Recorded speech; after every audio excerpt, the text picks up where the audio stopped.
Bandeham Shri Guru Shiyatha Parakamalam Shri Gurun Vaishnavam Sya Shri Rupam Sagrajatam Saganaragunatam Vitam Tam Sajivam Sadvaitam Sabarutam Parijana Saitam Krishna Chaitanya Devam Shri Radha Krishna Paran Sahagana Lalita Shivishakam Vitam Sya Om Ajnana Timarandasya Gyanajana Shalakaya Chakshurun Militam Yena Tasma Shri Gurave Namah Gurva Bhistam Supurakam Gurganara Sisha Sambhushitam Chintya Chintya Samasta Vedanipanam Shri Rupa Patanagam Govinda Bidam Ujwalam Bharatanum Bhaktyan Vidam Sundaram Mande Vishwagurun Shah Divyat Bhagawat Prem Noe Bija Pranam Devam Divyatanum Suchandabaranam Balarka Chelanchitam Sandrananda Puram Sadeka Varanam Vairagya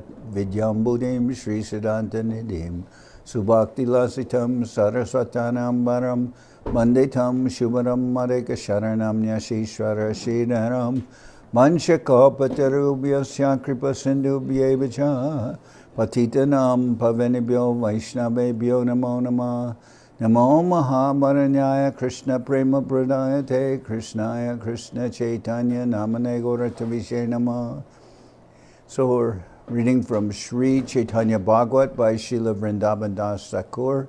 And this is the Madhya-khanda, chapter 3. Sri Mahaprabhu and Sri Nityananda meet in Navadvip. And this translation is by Bengalis whose name is Sarvabhavana Das, who I've met. He's very nice. Okay. Sri Mahaprabhu and Sri Nityananda meet in Navadvip. All glories to Lord Vishwambara, the omnipotent, supreme Lord of all living entities. He is the beloved Lord of Nityananda Prabhu and Gadadhar Pandit. All glories to Lord Chaitanya, Advaitacharya Prabhu, and all the pure devotees of the Lord who have captured him by their unalloyed devotion. My dear Lord Chaitanya, I am a very wretched and miserable person. Please awaken within me the mood of devotion and redeem me from the ocean of material nescience. The devotees repeatedly floated on waves of transcendental bliss, seeing the manifestations of Lord Chaitanya's ecstatic mood. Lord Chaitanya's devotees are as dear to him as his very life. Chanting Krishna's name, Lord Chaitanya wept bitterly in separation from the Lord. He embraced his beloved devotees who gathered around him, crying in ecstatic love of Krishna. The devotees, undeviatingly engaged in devotional service, experienced Krishna Prem in the association of Lord Chaitanya.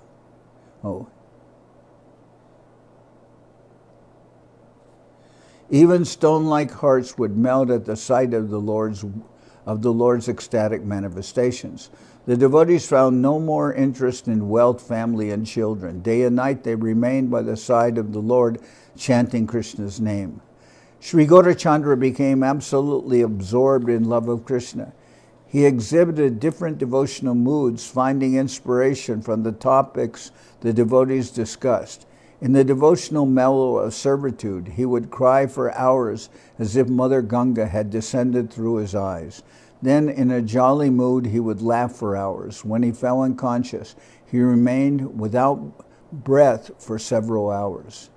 At times, when he became aware of his position as the Supreme Personality, he would, with real arrogance, say, I am him, the Supreme Lord, and laugh. Where is that old man, Advaitacharya, the one who brought me here from my spiritual abode? I will fulfill his desire and distribute Krishna Prem to every home.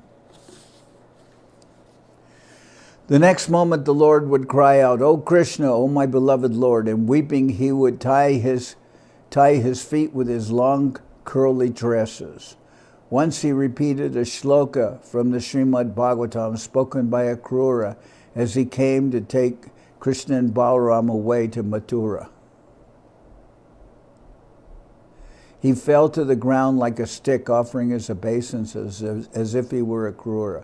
Absorbed in ecstatic trance, he said, O Nanda, let us take Krishna and Balaram to Mathura and see the great festivals at at the palace where they are performing the Dhamma Yajna sacrifice.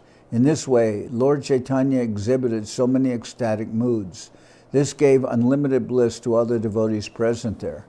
One day the Lord heard the pastimes of Krishna in his incarnation as a boar, Lord Varaha. Roaring, he rushed to Murari Gupta's house. Lord Chaitanya had a special love for Murari Gupta, just like Lord Ramachandra had a special love for Hanuman. When Lord Gaurachandra arrived at Murari Gupta's house, Murari Gupta received the Lord with great respect, offering obeisances to the Lord's lotus feet.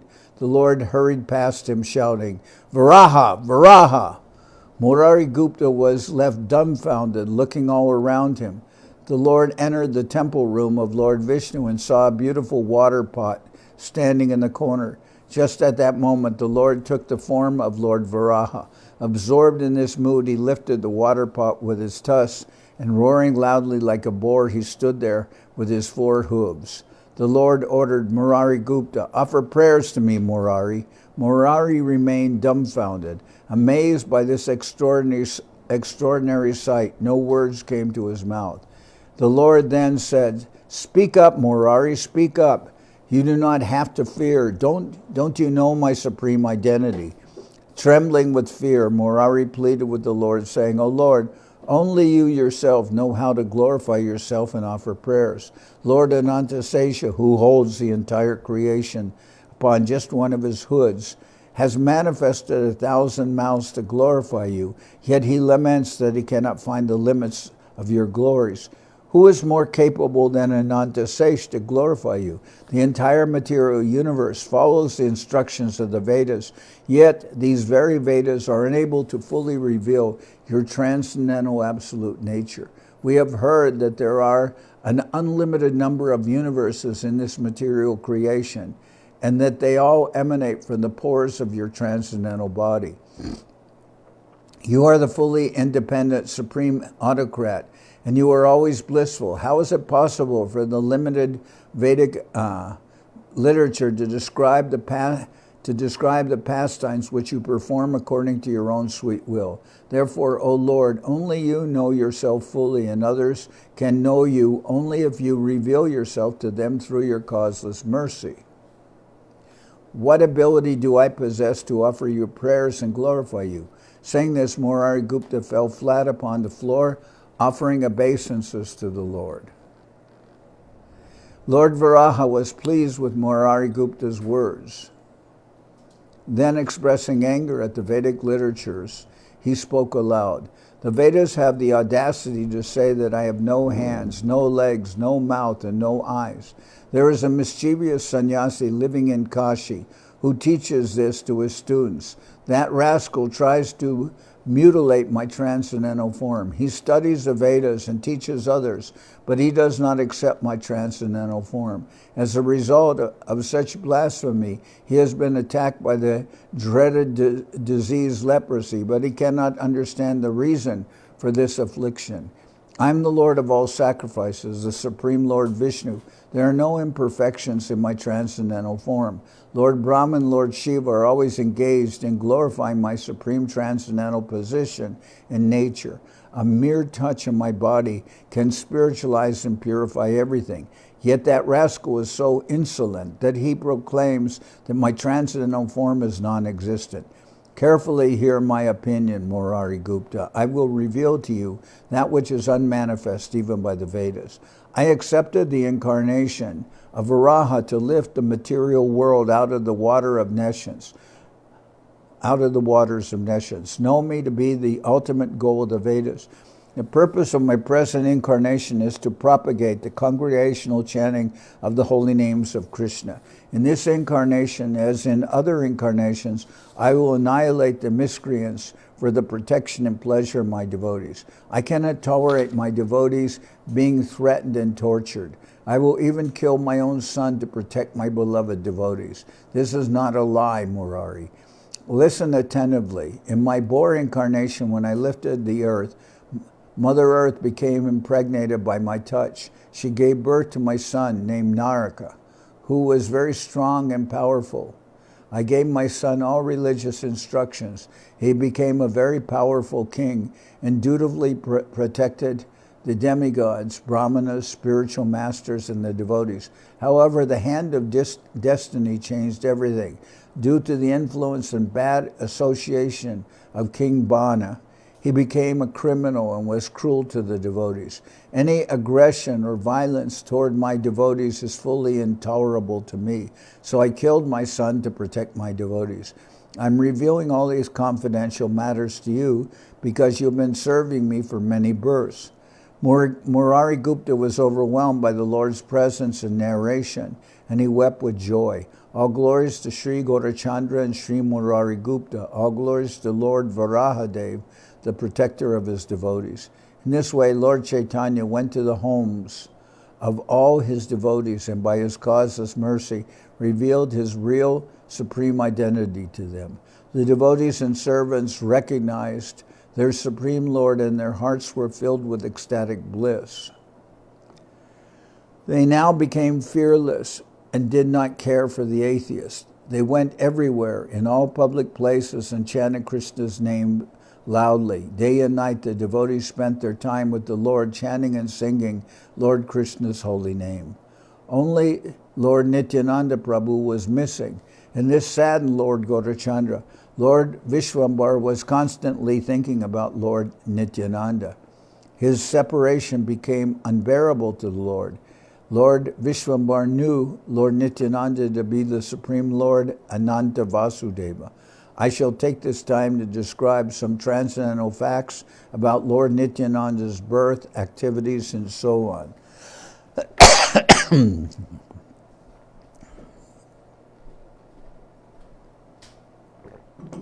The Supreme Lord Nityananda Prabhu was born in the village of Ekachakra in Radha Desh. Sri Nityananda, who is Lord Haladar Balaram, worshipped Lord Modeshwara, Lord Shiva, in the form of his linga. This temple is situated close to the Lord's birthplace. Lord Nityananda's parents were extremely pious. His father, Hadai Pandit, was a very learned Brahmin, very compassionate and detached from material life. His mother, Srimati Padmavati, was a very pious and chaste lady. She was a great devotee and the universal mother. Lord Nityananda Rai was the eldest son of the family. Everyone was captivated by his good looks. I have already described in detail his childhood pastimes in the earlier portion of this book, so for now I will give only indications, otherwise the book will become voluminous. Lord Nityananda spent some years performing his childhood pastimes in the house of Hadai Pandit. The Lord decided to leave home, but he would not sever the bonds of affection of his mother and did not want to see her suffer. The parents could not live for a moment without seeing Lord Nityananda. If Nitai were even a moment out of the sight of his mother and father, that instant would become like a yuga. Hadai Pandit never went anywhere without his son. When Hadai Pandit went about doing his work, like going to the fields, attending to the pilgrims, or going marketing, Lord Nityananda would always accompany him. If perchance the Lord fell behind Hadai Pandit, his anxious father would look repeatedly behind himself to check whether the Lord was continuing to follow or not. The parents often embraced and fondled him, and the Lord's soft body, which was like butter, would melt with the bodies of his parents. Lord Nityananda became dearer to Hadai Pandit than his own life. The Supreme Lord is the Super Soul. Therefore, he knew all the desires of his father, and thus he remained in the house to make his father happy. One day, by divine arrangement, a sannyasi with a divine appearance visited Lord Nityananda's house. Hadai Pandit welcomed him and looked after him very nicely with great pleasure. Lord Nityananda's father spent the whole night with the sannyasi talking about Krishna and his pastimes. As he was preparing to leave early the next morning, the sannyasi asked Nityananda's father, "I have one request." Hadai Pandit replied, "Whatever you desire you may have." The sannyasi said, "I am on a pilgrimage tour, but I do not have a good Brahmin as a companion. Give me your eldest son for a few days to be my companion. I will protect and look after him with my life, and your son will also be able to learn about the many places of pilgrimage we visit." The sannyasi's words greatly perturbed Hadai Pandit, who was a pure and pious Brahmin. Fraught with worries, he became weak and thought, "The sannyasi has begged for my very life, and I feel that if I refuse, then I will be ruined. Great personalities previously have offered even their lives to fulfill the desire of a sage or a renunciant. In the Puranas we read that Lord Ramachandra was dearer to his father Dasarath than his own self. Once the sage Vishwamitra begged Dasarath to allow his son to come with him. It was very painful for Dasarath to be apart from his son, Lord Ramachandra, yet he did not refuse. I feel myself to be in the same predicament. O Lord Krishna, please guide me and protect me in this dilemma. By divine arrangement, I have to take the position of Dasarath, and my son is taking the position of Lord Ramachandra. Otherwise, why is all this happening around my son? Moreover, Nitai has such an air of material detachment about him." Hadai Pandit went inside to consult his wife. The chaste Padmavati, the universal mother, heard everything from Hadai Pandit and said, "Whatever you decide, my lord, is my decision too." Hadai Pandit returned to the sannyasi and put his son in his custody. He stood there crestfallen with his head hanging down, and Lord Nityananda left with the sannyasi. In this way, Lord Nityananda was able to leave his house. As soon as Lord Nityananda left, Hadai Pandit crumbled to the ground unconscious. He wept bitterly in separation from his beloved son and Lord. His piteous cries could even melt a heart of stone. Overwhelmed with intense love and separation from the Lord, Hadai Pandit appeared to be in a state of total shock. He went about like a statue. The people said, Hado Oja has become mad. For 3 months, Hadai Pandit stopped eating. However, unlike ordinary human beings, he did not die or become emaciated. He remained alive by his attachment for the Supreme Lord. In this context, a person may question why the Lord left his house where he was so beloved. The correct answer to that question is that Lord Vishnu and his devotees, the Vaishnavas, possess unlimited potencies, hence their activities are inconceivable. Lord Kapila, saturated in transcendental knowledge, left his home and widowed mother for the sake of saving the entire creation. Srila Sukadeva Goswami walked out of his home and left his father, who was none other than the great Vaishnava Vyasadeva, without once looking back. Even a wonderful and affectionate mother like Sachi had to lose her son, who became the crest jewel of the sannyasis, and left her alone. Renunciation on the spiritual platform is not like ordinary renunciation. Who can understand the meaning of this? The Lord performs such pastimes for the liberation of all living entities, such as the unparalleled mercy of the Lord. The moving story of how King Dasarath was separated from his dearest son, Lord Ramachandra, when he went to the forest, would bring tears to the eyes of even a meat eater. I think what they're saying is to the eyes of even a malecha.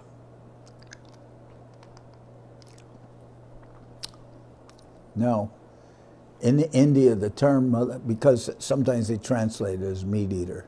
Maybe that's a literal translation. But usually when they refer to, in scriptures to the malechas, they're referring to the Muslims. Yeah. So they're saying,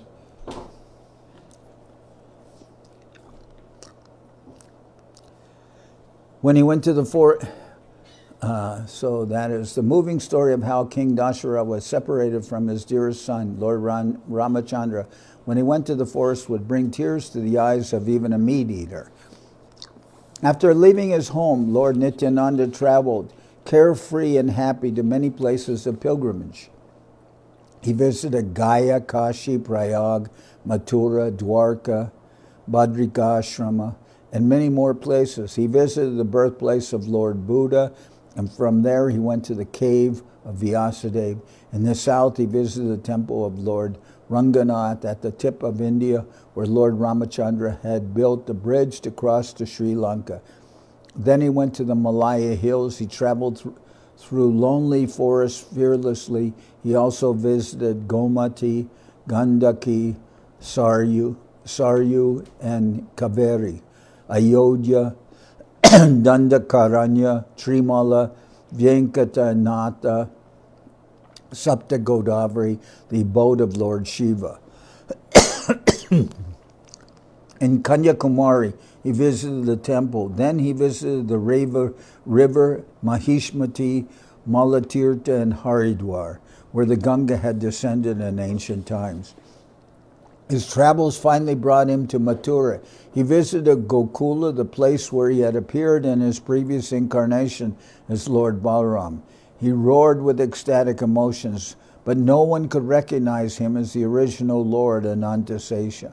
In Vrindaban, he felt like a young boy, playing with the sand of Vrindaban and rolling upon the ground. This feeling was constantly with him. He did not even feel like eating. He just wanted to roll and play in the dust of Vrindaban. No one could understand the inner mood of Lord Nityananda. He simply maintained himself on the nectar of loving exchanges with Krishna. On some rare occasions, he drank a little milk, and even then, only if someone offered the milk to him unsolicited. Whilst Lord Nityananda was living in this manner in Vrindaban, Lord Gaurachandra revealed his supreme identity to the devotees in Navadvip and became constantly engaged in the congregational chanting of the holy name in great ecstasy. But he felt a great lack in the absence of Lord Nityananda Prabhu. Lord Nityananda had been waiting in Vrindaban for Lord Chaitanya to reveal his Sankirtan pastimes. Therefore, as soon as he realized that Lord Chaitanya had begun his Sankirtan movement, he immediately came to Navadvip and stayed in the house of Sri Nandanacharya. Nandanacharya was a very elevated devotee, and he was most happy to have Lord Nityananda Prabhu staying in his house. The Lord had a large body that was very effulgent, like the brilliant sun, and was dressed in the clothes of a traveling renunciant. Day and night he chanted Lord Krishna's holy name, and was always grave and equipoised. Lord Nityananda is the supreme, unequaled personality, non-different from Lord Chaitanya. Absorbed within himself, he often roared loudly like a lion, for he is the direct manifestation of Lord Balaram. His beautiful glowing face would easily defeat the radiance of 1,000 shining full moons. His captivating smile played sweetly on his exquisite lips. So white and radiant were his teeth that a pearl against them would look like a faded and discarded piece of glass. His long, languid eyes stole the pinkish tinge of the early rising sun. His arms were long and reached down to his knees, and he possessed a robust chest and broad shoulders. His lotus feet were soft, and his gait was graceful. He spoke to everyone with kind words which severed the bonds of material attachment within their heart. All the devotees with shouts of joy welcomed the coming of Lord Nityananda to Navadvip.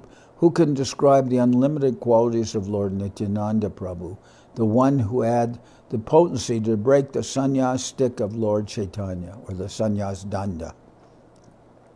Lord Nityananda is so merciful that anyone who chants his name becomes purified.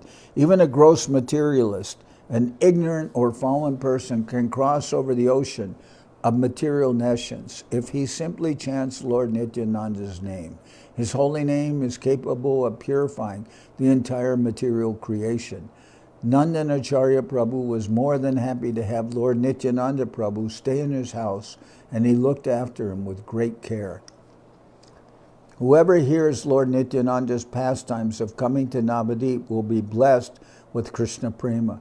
Lord Vishwambar heard of Lord Nityananda's arrival in Navadvip, and he felt great joy within. Earlier, Lord Chaitanya had given indications of Lord Nityananda's arrival to the Vaishnavas, but they could not understand the import. The Lord had told them a great personality will come to Navadvip within a few days. Lord Gaurachandra worshipped Lord Vishnu in his temple and then quickly went to meet all the devotees. He told them, "Last night I had a wonderful dream. A chariot came and stood in front of my door.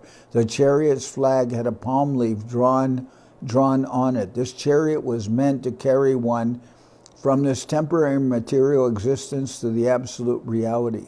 Within the chariot was a colossal figure. He carried a plow on his large shoulders. He was moving about as if he were restless. In his left hand he carried a renunciant's water pot, which was wrapped over by cane reeds. Both his upper cloth and lower dress were blue. A beautiful earring pierced his left earlobe. His whole appearance and demeanor indicated that he was Lord Balaram. Upon speaking, he repeated a question at least 10 or 20 times, saying, 'Does this house not belong to Nimai Pandit?' Never before have I seen such a formidable-looking mendicant. I felt great respect for this person, and I asked, 'I see that you are a great personality. Who are you?'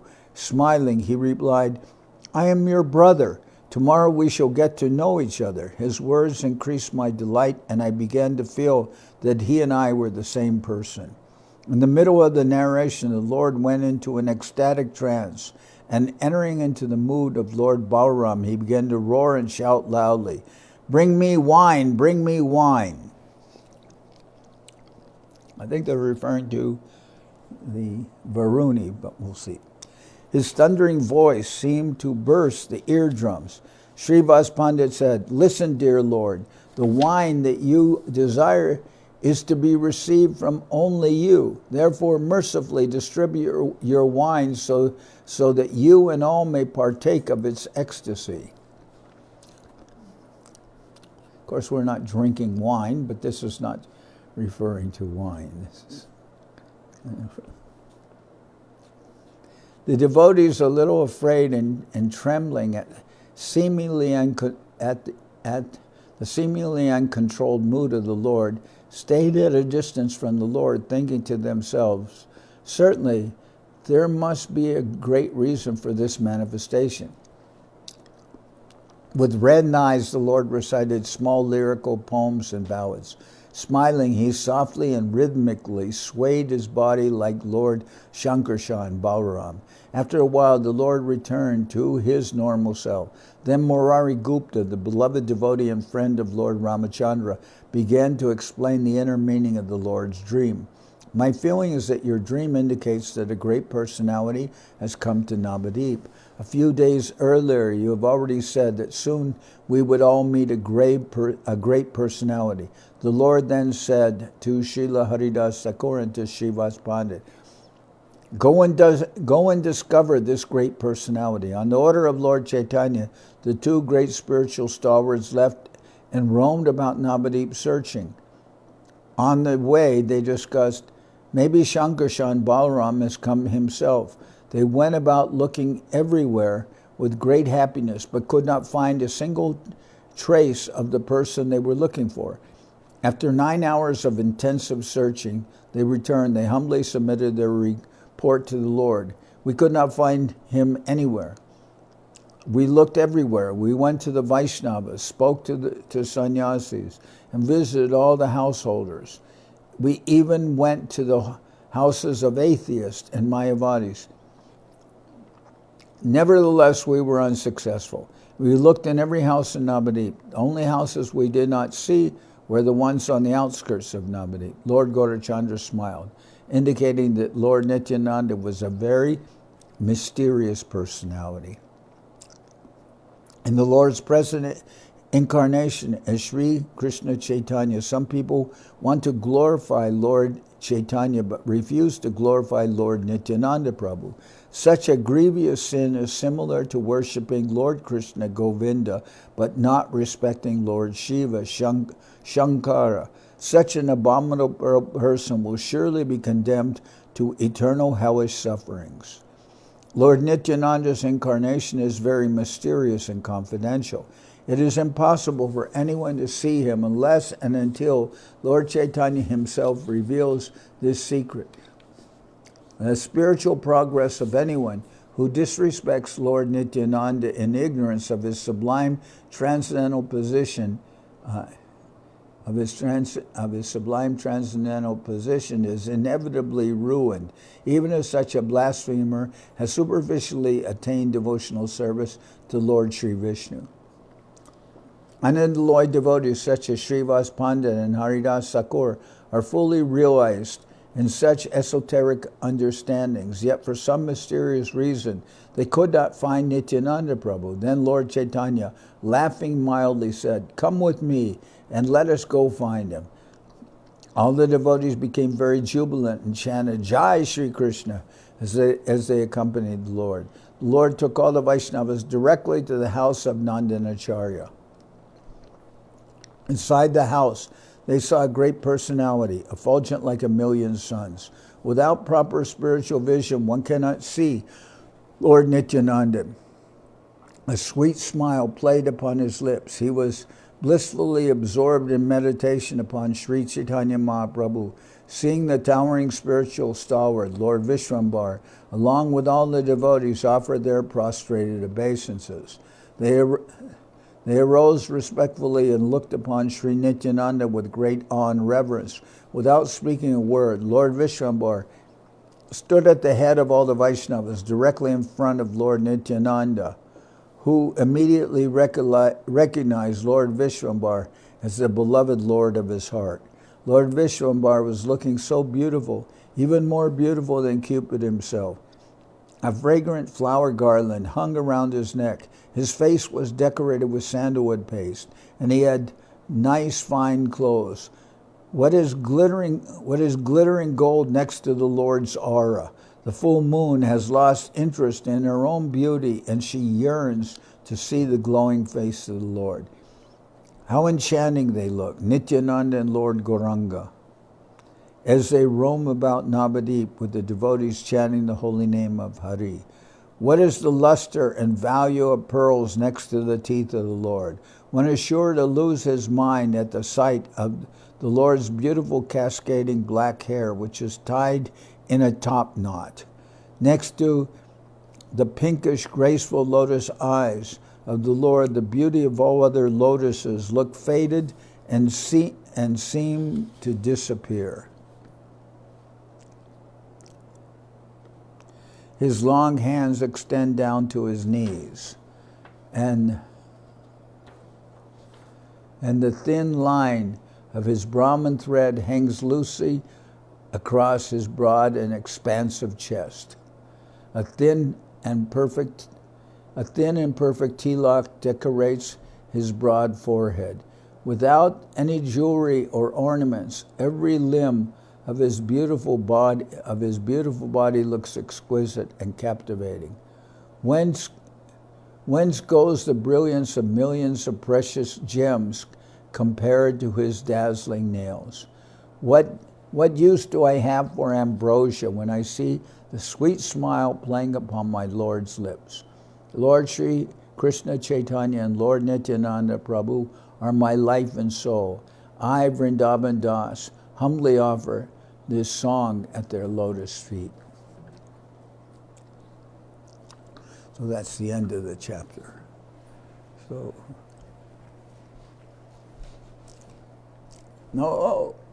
leave. Don't change anything. It's still going. Yeah. Huh? Govinda Figura is here. Who?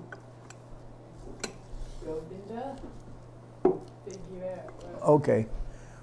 Leave it be. Figueroa. Figueroa. Maybe from Mexico.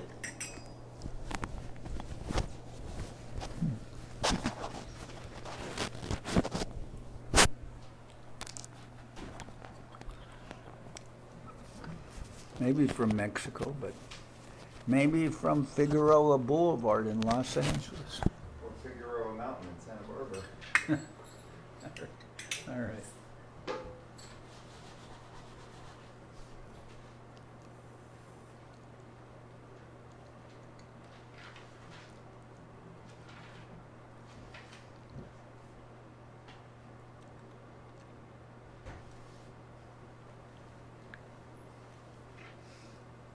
Hari Haraya Nama Krishna Jadavaya Nama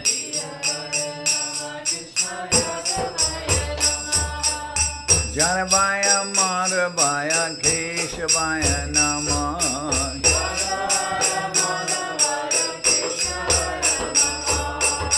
Gopal Govinda Ram Shri Madhusudam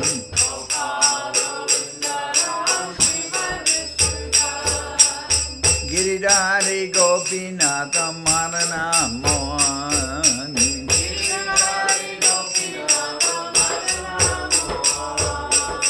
Sri Chaitanya Nityananda Sri Advaita Chandra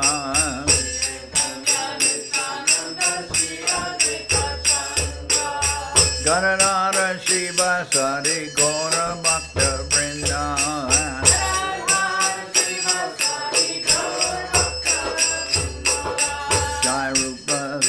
Tam Bhakta Raghunam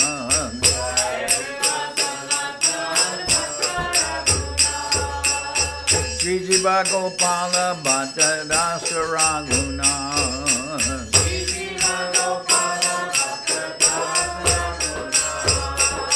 Echai Gosai Kori Charana Bandhan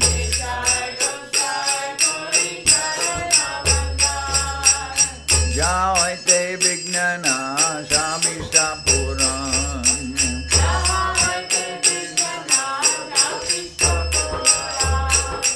Echai Gosai Jar Muitaradan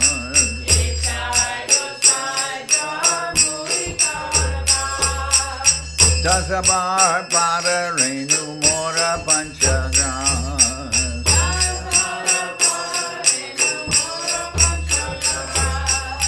Tadir Charana Sevi Bhakta Saniban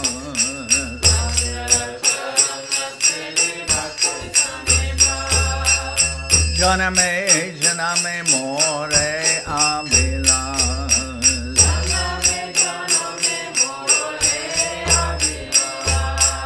Echai Gosai Jabe Braje Koilabas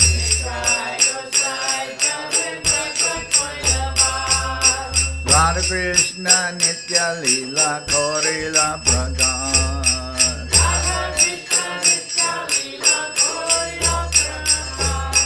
Anande Bolo Hari Bhaja Vrindaban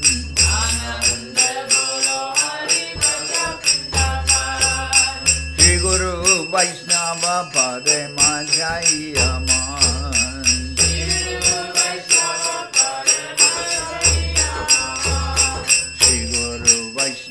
Pad Padma Korea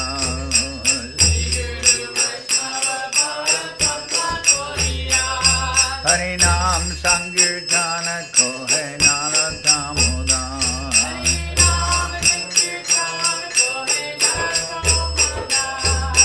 Shri Guru Vaishnava Pad Padma Korea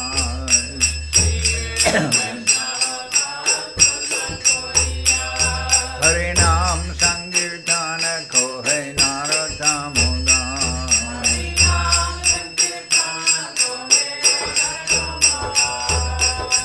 Hare Krishna, Krishna Krishna, Hare Hare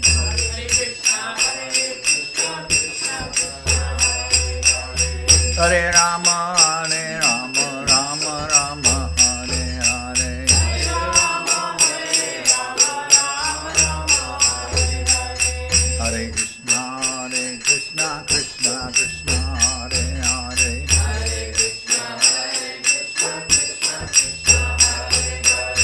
Hare Rama, Rama Rama, Hare Hare.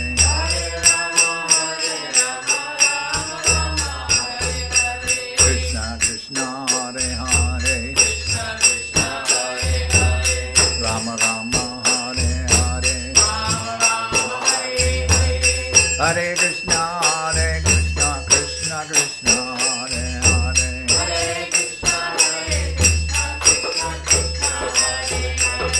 Hare Rama, Rama Rama, Hare Hare.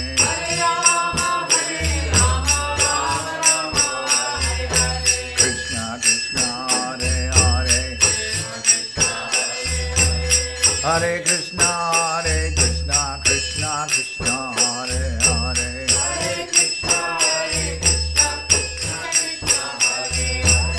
Rama Rama, Hare Hare. Hare Rama, Rama Rama, Hare Hare.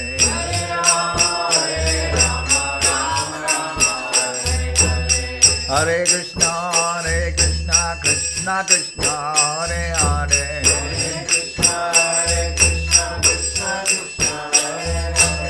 Hare Rama, Rama Rama, Hare Hare.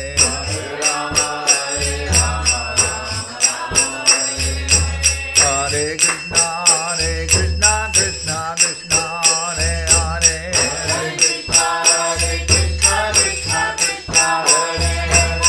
Hare Rama, Rama Rama, Hare Hare. Hare Krishna, Krishna Krishna, Hare Hare.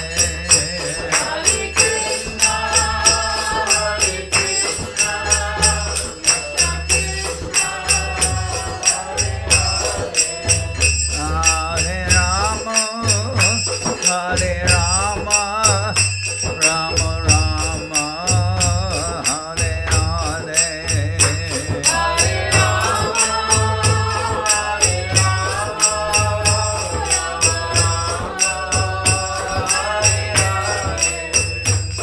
Hare Krishna, Krishna Krishna, Hare Hare.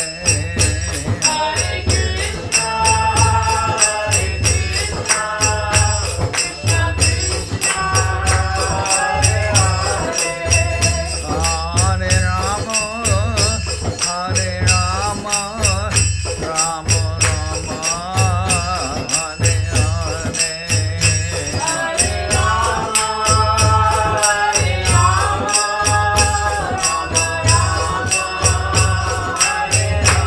Nitai Gora Hari Bo, Hari Bo, Hari Bo, Hari Bo.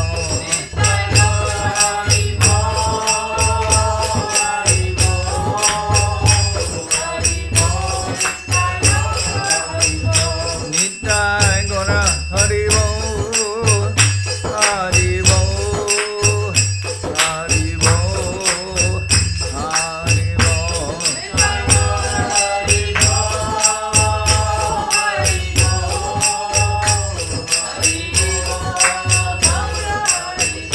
Nitai Gora Hari Bo, Hari Bo, Hari Bo, Hari Bo.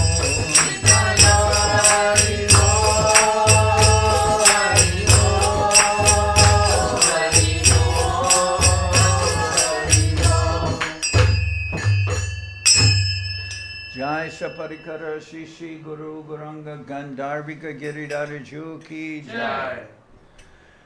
Jai Om Vishnupad Srila Bhakti Nirmalacharya Maharaj Ki Jai. Jai Om Vishnupad Paramahansa Parabhajakacharya Ashta Tadar Sadar Shri Srimad Srila Bhakti Sundar Govinda Dev Goswami Maharaj Ki Jai. Jai Om Vishnupad Paramahansa Parabhajakacharya Ashta Tadar Sadar Shri Srimad Srila Bhakti Rakak Sridhar Dev Goswami Maharaj ki jai.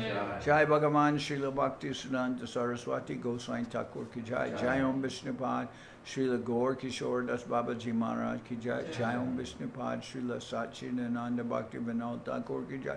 Jai Om Vishnupad Vaishnava Sarvabhauma Srila Jagannath Das Babaji Maharaj ki jai.